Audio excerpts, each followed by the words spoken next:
வணக்கம் அன்பான உறவுகளே, சின்னாவின் இந்நேர வணக்கங்கள். நான் நிற்கிறேங்க என்று சொன்னால் பூனகிரிக்கு பக்கத்தில் நிற்கிறேன்.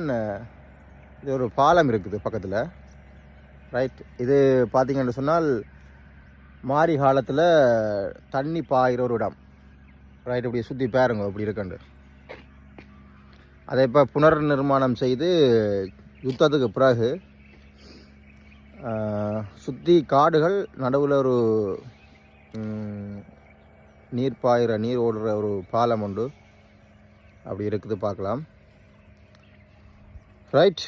என்ன விஷயம் என்று சொன்னால், அன்பான உறவுகளே, நிறைய பேர் நிறைய விடயங்களை பற்றி யோசிச்சு கொண்டிருக்கிறீங்கள். ஆனால் என்ற மனதில் தோன்ற ஒரு விடயம், வடமாகாணத்தில் ஒரு சிறிய மாவட்டமாக இருக்கிறது யாழ்ப்பாணம். ஓகே, குட்டி மாவட்டம். மற்ற மாவட்டங்கள் எல்லாம் வடமாகாணத்தில் வவுனியா, பஸ் போட்டது, மன்னார், முல்லைத்தீவு, ரைட். வேறு என்ன இருக்குது, அடுத்தது என்னது, கிளிநொச்சி. இவைகளெல்லாம் ஒரு பெரிய நிலப்பரப்பை கொண்ட மாவட்டங்கள்.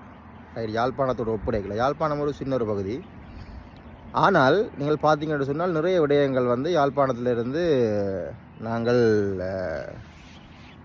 என்ன செய்கிறது, பெற்றுக்கொண்டு கொள்ளுகின்றோம். இப்போ உதாரணத்துக்கு ப்ரொடக்டாக இருக்கட்டும், இப்போ அக்ரிகல்ச்சர் ப்ரொடக்டாக இருக்கட்டும், மற்றது வேறு சர்வீஸ் செக்டராக இருக்கட்டும், இல்லாட்டிக்கு நிறைய விடயங்கள் கூட இன்வெஸ்ட்மெண்ட்கள் எல்லாம் யாழ்ப்பாணத்தை நோக்கி இருக்குது.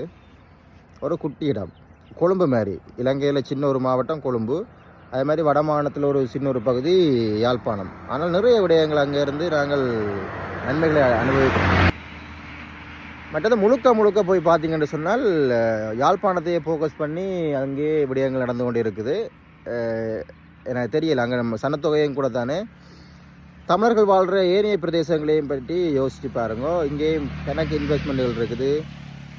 கூடுதலாக நிறைய காடுகள் சும்மா இருக்குது. சும்மா இருக்கிறதுன்றதை விட நாங்கள் அதை பயன்படுத்தாமல் இருக்கிறோம். விவசாய நடவடிக்கைகளை அக்ரிகல்ச்சர் சைட் நாங்கள் டெவலப் பண்ணக்கூடிய மாதிரி இருக்குது. கணக்கு வளங்கள் இருக்குது. இங்கே கடல்சார் உற்பத்திகளை நாங்கள் மேற்கொள்ளலாம். கால்நடை வளங்கள் இருக்குது. மற்ற நிறைய வயல் நிலங்கள் இருக்குது. ப்ரொடக்டுகள் உற்பத்தி தோட்டம் சார்ந்த உற்பத்திகள் டெவலப் ஆகக்கூடிய மாதிரி இருக்கும். மற்ற நிறைய